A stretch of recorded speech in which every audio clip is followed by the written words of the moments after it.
Welcome to note class. Hi friends, இன்னைக்கு என்ன content பார்க்க போறோம்னு பார்த்தீங்கன்னா பொது அறிவு. ஸோ பொது அறிவிலிருந்து 75 கேள்விகள் கேட்குறதா அவங்க சொல்லியிருக்காங்க. இந்த விஷயம் அவங்க எல்லாருக்குமே தெரியும். ஆனால் நம்ம புதுசாக இந்த விஷயத்தில் என்ன சொல்ல போறோம்னு பார்த்தீங்கன்னா, இந்த 75 கேள்விகளில் நம்ம எப்படி 70 கேள்வியாவது மினிமம் நம்மளால ஸ்கோர் பண்ண முடியும். ஸோ ரொம்ப முக்கியமான ஒரு டிப்ஸ் வந்து இந்த வீடியோவில் உங்களுக்கு ஷேர் பண்ணியிருக்கேன். ஸோ வீடியோ வந்து கடைசி வரை ஸ்கிப் பண்ணாமல் ஃபுல்லாக வாட்ச் பண்ணுங்கள். ஓகேவா? இப்போ நம்மளுக்கு டிஎன்பிஎஸ்சி ஆனுவல் பிளானர் படி குரூப் 1 ஃபர்ஸ்ட் எக்ஸாம் ஆகும், குரூப் 4 வந்து செகண்ட் எக்ஸாம் ஆகும், குரூப் 2 அண்ட் குரூப் 2A வந்து உங்களுக்கு தேர்ட் எக்ஸாமாக கண்டக்ட் பண்ணுறதா சொல்லியிருக்காங்க. ஸோ அவங்க கொடுத்துருக்க ஆனுவல் பிளானர் படி ஃபர்ஸ்ட் நம்மளுக்கு குரூப் 1 எக்ஸாம் வரனால so group 1 exam, group 4 exam, group 2 exam இந்த 3 எக்ஸாமுக்கும் நம்மளுக்கு காமனான டாபிக் என்னன்னு பார்த்தீங்கன்னா பொது அறிவு. ஸோ பொது அறிவில் மட்டும் நம்ம ஸ்கோர் பண்ணோம்னா நம்மளால கண்டிப்பாக ஈஸியாக ஜாப் வந்து வாங்க முடியும். என்ன ரீசன்னா, இப்போ இருக்க காம்படிஷன் லெவலில் உங்களுக்கு தமிழும் மேத்ஸும் எல்லாரும் வந்து அதை ஸ்கோரிங் சப்ஜெக்ட்னு நினச்சி அதை ஃபஸ்ட்டு ஃபினிஷ் பண்ணிடுறாங்க.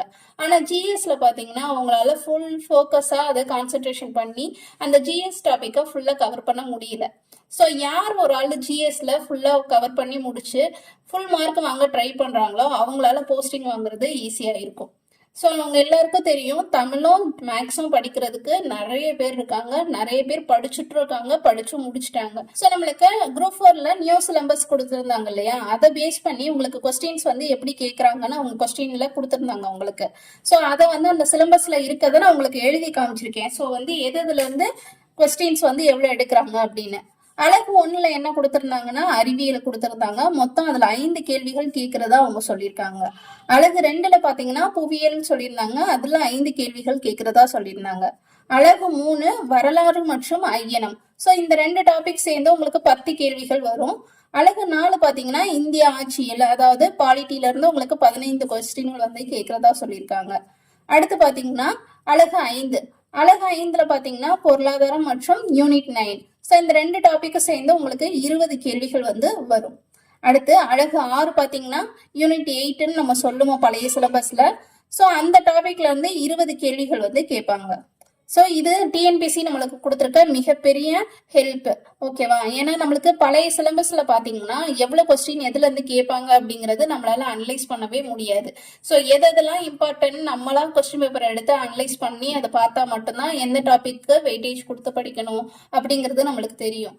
ஆனால் டிஎன்பிஎஸ்சியில் அவங்க நம்மளுக்கு கொடுத்துருக்க ஒரு பெஸ்ட் பாயிண்டே இதுதான். ஸோ எந்த டாபிக்ல இருந்து நாங்கள் எவ்வளோ கேள்வி கேட்போம் அப்படிங்கிறது முதற்கொண்டு அவங்க கொடுத்துட்டாங்க. இப்படி இருக்கிறப்போ நம்ம வந்து என்ன பண்ணணும்? ஸோ நம்ம வந்து ஸ்கோர் பண்ணணும்னா நம்ம எப்படி பிளான் பண்ணணும்? ஸோ இப்போ நம்மளுக்கு வந்து ஒரு ஐடியா கிடைச்சிருச்சு. ஸோ இந்த டாபிக் படித்தா கண்டிப்பாக இவ்வளோ கொஸ்டின் வரும், இந்த டாபிக் படித்தா இவ்வளோ கொஸ்டின் வரும். ஸோ அவங்களால இந்த கொஸ்டினை தாண்டி கேட்கவும் முடியாது, இந்த கொஸ்டின்ல இருந்து கம்மியாக கேட்கவும் முடியாது. ஏன்னா அவங்க சிலபஸ்லேயே மென்ஷன் பண்ணிட்டாங்க. அப்படிங்கிறப்போ நம்ம எந்த டாபிக்கு வெயிட்டேஜ் கொடுத்து படிக்கணும்? ஸோ நம்மளுக்கு வெயிட்டேஜ் இல்லாத டாபிக் 5 கொஸ்டின் கேட்கறதா சொல்லியிருக்காங்க இல்லையா. ஸோ இந்த டாபிக்ல எது இம்பார்ட்டண்டா படிச்சா இந்த 5 கொஸ்டினையும் நம்மளால கவர் பண்ண முடியும். ஸோ அந்த மாதிரி தான் நான் உங்களுக்கு நோட்ஸ் எடுத்திருக்கேன். ஸோ இந்த வீடியோவில் உங்களுக்கு நான் வந்து topic with page number school book base பண்ணி, அதாவது நியூ ஸ்கூல் புக்கை பேஸ் பண்ணி டாபிக் வித் பேஜ் நம்பர் கொடுத்துருக்கேன். ஸோ நீங்கள் எந்த புக்குன்னு புக்கை பார்க்க போறீங்க, அதுக்குள்ள டாபிக் நான் என்ன டாபிக் கொடுத்துருக்கேன், எந்த லெசன்னு பார்க்க போறீங்க, அதுக்கு பேஜ் நம்பர் கொடுத்துருப்பேன். ஸோ இந்த பேஜில் இந்த லெசன் வந்து நம்ம படிக்கணும் இந்த புக்கில் அப்படின்னு நீங்கள் ஒரு நாளைக்கு ஒரு டாபிக் கவர் பண்ணுங்க. உங்களால் கண்டிப்பாக ஜிஎஸ்ல ஃபுல் மார்க் ஸ்கோர் பண்ண முடியும். ஸோ நம்மளுக்கு டைம் வந்து பார்த்தீங்கன்னா இப்பையிலேருந்து, இன்னைக்கு இல்லை இந்த வீடியோ பார்த்துட்டு இருக்கீங்க, இன்னையிலேருந்து படிக்க ஸ்டார்ட் பண்ணால் கூட உங்களால் ஃபுல் ஜிஎஸ் டாப்பிக்கை கவர் பண்ண முடியும். ஓகேவா? அது எப்படின்னு நான் சொல்கிறேன் பாருங்க. நம்மளுக்கு ஆனுவல் பிளானர் ரிலீஸ் பண்ணியிருக்காங்க 2025க்கு. ஓகேவா? அதில் குரூப் 1 சர்வீஸ் நோட்டிஃபிகேஷன் எப்போ விடுறதா சொல்லியிருக்காங்கன்னா 1/4/2025 அன்னைக்கு உங்களுக்கு நோட்டிஃபிகேஷன் வரும்னு சொல்லியிருக்காங்க. ஸோ நோட்டிஃபிகேஷன் வர்றதுக்கே நம்மளுக்கு ஆல்மோஸ்ட் இன்னும் 2 மந்த்ஸ் இருக்கு இல்லையா, சாலிடாக ஒரு 60 டேஸ் இருக்கு. அது இல்லாமல் அந்த நோட்டிஃபிகேஷன் விட்டு உங்களுக்கு எக்ஸாம் எப்போ அனௌன்ஸ் பண்ணுறதா சொல்லியிருக்காங்க 15/6/2025ல எக்ஸாம் வந்து உங்களுக்கு நடக்கும். ஸோ அவங்க நோட்டிஃபிகேஷன் விட்டதுலேருந்து உங்களுக்கு எக்ஸாம் நடக்கிறதுக்கும் 2 மந்த்ஸ் கேப் இருக்கு. ஆல்மோஸ்ட் உங்களுக்கு 4 மந்த்ஸ் இருக்கு சாலிடா. ஓகேவா? அப்படின்னா கிட்டத்தட்ட உங்களுக்கு 125 நாள் வந்து உங்களுக்கு இருக்கு. ஸோ 125 டேஸ் இருக்கு. நீங்க குரூப் 1 சர்வீஸ்ல உங்களோட எப்படி படிச்சிருக்கீங்க அப்படிங்கிற நாலேஜ் வந்து நீங்க குரூப் 1 எக்ஸாம் எழுதும் போதே நீங்க வந்து அனலைஸ் பண்ணிக்கலாம். சரி, ஓகே, அவங்க எவ்வளவு கொஸ்டின் கேட்டிருக்காங்க, நம்மளால எவ்வளவு வந்து அப்ரோச் பண்ண முடியுது, அப்ப நம்ம ஜிஎஸ்ல ஸ்ட்ராங்கா இருக்கும் அப்படின்னு நீங்க ஒரு டெஸ்ட் டிஎன்பிசி அலௌன்ஸ் பண்ற அதே எக்ஸாம் பேட்டர்ன்ல நீங்க எழுதி கூட டெஸ்ட், அதாவது டெஸ்ட் சீரியஸ் மாதிரி நீங்க யூஸ் பண்ணிக்கலாம் அந்த குரூப் 1 எக்ஸாம். அதாவது குரூப் 4 மட்டும் ஃபோக்கஸா படிக்கிறவங்களுக்கு நான் சொல்றேன், குரூப் 1 படிக்கிறவங்களுக்கு நான் சொல்லவே இல்லை. ஸோ குரூப் 4ல நான் எக்ஸாம்ல போஸ்டிங் வாங்கணும் அப்படின்னு நினைக்கிறவங்க மட்டும் இதை வந்து ஃபாலோ பண்ணலாம். ஸோ ஃபர்ஸ்ட் டெஸ்டா நீங்க ஃபர்ஸ்ட் மாடல் டெஸ்டா குரூப் 1 எக்ஸாம் வந்து நீங்க வந்து பண்ணலாம். அடுத்து பாத்தீங்கன்னா குரூப் 4 எக்ஸாம் நம்மளுக்கு கொடுத்துருவாங்க. ஸோ ஒரு மாடல் எக்ஸாம் நம்ம எழுதுற மாதிரி இருக்கும் ஜிஎஸ்ல. அடுத்து டைரக்டா குரூப் 4 எக்ஸாம் எப்போ நம்மளுக்கு நோட்டிபிகேஷன் விடுறாங்கன்னா ஏப்ரல்ல 25ஆம் தேதி விடுறதா சொல்லியிருக்காங்க. ஸோ அதுக்கப்புறம் நம்ம படிக்க ஆரம்பிச்சாலுமே உங்களுக்கு 2 மாசம் டைம் இருக்கும். ஸோ அந்த டைம்ல நீங்க என்ன பண்றீங்கன்னா தமிழ், மேக்ஸ் பிளஸ் ஜிஎஸ் இது 3மே ரிவிஷன் மட்டும்தான் பண்ணணும். ஸோ குரூப் 1 எக்ஸாம் முடிஞ்சோன்னா அடுத்த நாள்ல இருந்து நீங்க என்ன பண்ணணும்னா இந்த 3 சப்ஜெக்டையும் ரிவிஷன் மட்டும் பண்ணணும். ஸோ ரிவிஷன் பண்ணிட்டு இந்த குரூப் 4 எக்ஸாம் எழுதுங்க, கம்பல்சரி எல்லாரும் போஸ்டிங் வாங்கிடுவீங்க. ஓகேவா? ஸோ இந்த எக்ஸாம் முடிச்சதுக்கு அப்புறம் குரூப் 2வும் உங்களுக்கு இதுல இருக்க சேம் சிலபஸ் பேட்டர்ன் தான் குரூப் 2க்கும் இருக்கும். ஸோ குரூப் 2 எக்ஸாமும் நீங்க எழுதி பார்க்கலாம். ஸோ அதுக்கும் உங்களுக்கு டைம் இருக்கு. கரெக்டா பாருங்க, குரூப் 4 எக்ஸாம் முடியுது, 2 நாள் கழிச்சு உங்களுக்கு நோட்டிபிகேஷன் விடுறாங்க. ஸோ 13ஆம் தேதி குரூப் 4 எக்ஸாம் நடக்கும். 15ஆம் தேதி பாத்தீங்கன்னா உங்களுக்கு நோட்டிபிகேஷன் விடுவாங்க. அதுக்கப்புறம் 2 மாசம் கழிச்சு தான் உங்களுக்கு எக்ஸாம் கண்டக்ட் பண்றாங்க. ஓகேவா? அப்போ நம்மளுக்கு 3 ஆப்ஷன்ஸ் இருக்கு. ஸோ இந்த வாய்ப்பை கரெக்டா பயன்படுத்திக்கோங்க, மிஸ் பண்ணாதீங்க. ஓகேவா? ஸோ இப்போ எப்படி படிக்கிறதுன்னு பார்க்கலாமா? ஃபர்ஸ்ட் அழகு 1ல உங்களுக்கு என்ன கொடுத்துருப்பாங்கன்னா ஜிஎஸ்ல அறிவியல் டாபிக் கொடுத்துருப்பாங்க. ஸோ இந்த அறிவியல்ல இருந்து உங்களுக்கு 5 கேள்விகள் தான் கேட்கறதா சொல்லியிருக்காங்க. அப்ப நம்ம வந்து கொடுத்துருக்க சிலபஸ் ஃபுல்லா படிக்கணுமா இந்த டாபிக்னு கேட்டீங்கன்னா என்னை பொறுத்த வரையும் தேவையில்லைன்னு தான் சொல்லுவேன். ஸோ அறிவியல்ல உங்களுக்கு எதெல்லாம் இம்பார்ட்டன்ட் அப்படின்னு நினைக்கிறீங்களோ அதை வந்து நீங்க படிக்கலாம். ஸோ அது படிச்சா மட்டுமே உங்களால அந்த 5 கொஸ்டினுக்கு 3 கொஸ்டின் கம்பல்சரி போட முடியும்.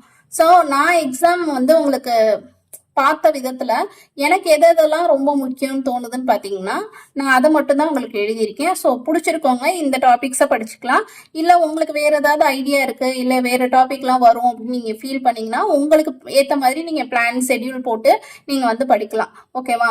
ஸோ உங்களுக்கு குரூப் 1 எக்ஸாமுக்கு 125 நாள் கிட்ட இருக்கு. குரூப் 4 எக்ஸாமுக்கு பாத்தீங்கன்னா கிட்டத்தட்ட உங்களுக்கு 150 நாளுக்கு வந்து ஃபுல்லாவே இருக்கு. ஸோ இந்த 150 நாளை நம்ம எப்படி பயன்படுத்திக்கணும் அப்படிங்கறத பிளான் பண்ணி நீங்க வந்து ஒரு ஷெட்யூல் போட்டு படிக்கலாம். ஓகேவா? ஸோ இப்போ நான் வந்து எப்படி போட்டிருக்கேங்கிறத உங்களுக்கு சொல்றேன், பிடிச்சிருக்கவங்க ஃபாலோ பண்ணுங்க. கீழே டிஸ்கிரிப்ஷன்ல இந்த லிங்க் வைக்கிறேன், அதையும் ஓப்பன் பண்ணி பாருங்க. ஓகேவா?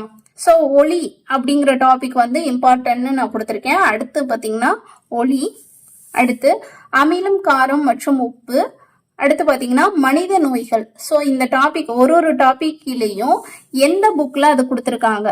ஸோ 8th ஸ்டாண்டர்ட் நியூ புக்ல லெசன் 3வது லெசன்ல பேஜ் நம்பர் 24 to 36 படிச்சா இந்த ஒலி டாபிக் கவர் ஆகும். ஸோ இந்த ஒரு டாபிக் இப்போ நான் இன்னைக்கு வந்து ஃபார் எக்ஸாம்பிள் இன்னைக்கு நான் இந்த டாபிக் எடுத்துக்கிட்டேன் அப்படின்னா இந்த டாபிக் எந்தெந்த புக்ல இருக்குன்னு நான் பாத்துருவேன். 8th 9th 10thல இருக்கு. ஸோ எந்தெந்த லெசன்னும் பாத்துருவேன். அப்புறம் பேஜ் நம்பரும் இருக்கு. ஸோ நம்ம என்ன பண்ணணும், ஒரு டாபிக் படிக்கும் போது ஃபுல் ஃபிளெஜ்ஜா படிச்சு முடிக்கணும். ஸோ நான் 6th ஸ்கூல் புக் வைஸ்ல நான் போறேன், 6thல இருந்து 10th வரையும் போறேன் அப்படின்னா உங்களுக்கு ஜிஎஸ்ல அது கண்டினியூட்டி கண்டிப்பா கிடைக்காது. ஸோ வந்து ஒரு டாபிக் எடுத்தா அதை A to Z வந்து கம்ப்ளீட்டா முடிச்சு நோட்ஸ் எடுத்து வச்சுக்கோங்க. ஓகேவா? ஸோ இப்போ வந்து ரொம்ப டைம் இருக்கு நம்மளுக்கு. ஒரு டாபிக்குமே நீங்க நோட்ஸ் எடுத்து அதை கரெக்டா மேக் பண்ணி உங்களுக்கு புரிஞ்ச மாதிரி எழுதி வச்சுக்கலாம். அது வந்து உங்களுக்கு ரிவிஷனுக்கு ரொம்ப ரொம்ப ஹெல்ப் பண்ணும். ஓகேவா? ஸோ இது பார்த்தீங்கன்னா 8th 9th 10thல lesson with page. அடுத்து பார்த்தீங்கன்னா உணவியல், உடல் நலம், சுகாதாரம். ஸோ மொத்தமே நான் சயின்ஸ்ல உங்களுக்கு 5 டாபிக் தான் எழுதியிருக்கேன். ஸோ இந்த 5 டாபிக்ல இருந்து எந்த கேள்வி கேட்டாலும் நம்மளால ஆன்சர் பண்ண முடியற மாதிரி தான் நான் எழுதியிருக்கேன். ஸோ இந்த 5 டாபிக் தான் நான் சயின்ஸ்க்கு எழுதியிருக்கேன். அடுத்து பார்த்தீங்கன்னா ஜியாகிரபி. ஸோ ஜியாகிரபியை பொறுத்தவரையும் 5 கேள்விகள் வந்து கேட்கறதா சொல்லியிருக்காங்க. ஸோ இந்த 5 கேள்விகளும் உங்களுக்கு 10th புக்கு படிச்சா மட்டும் போதும். ஓகேவா?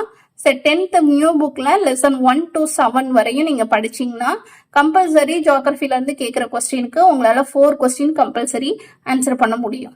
ஸோ வரலாறு மற்றும் ஐயனத்துல 10 கேள்விகள் வந்து கேட்கறதா சொல்லியிருக்காங்க. ஸோ நம்ம வந்து ஹிஸ்டரிக்கு ஆல்ரெடி வீடியோ போட்டிருக்கோம். பார்க்காதவங்க கீழே டிஸ்கிரிப்ஷன்ல லிங்க் பண்றேன், அதை பாருங்க. ஓகே, இதுல பாத்தீங்கன்னா சிந்து சமவெளி நாகரிகம், அடுத்த குப்தர்கள், டெல்லி சுல்தான்கள்,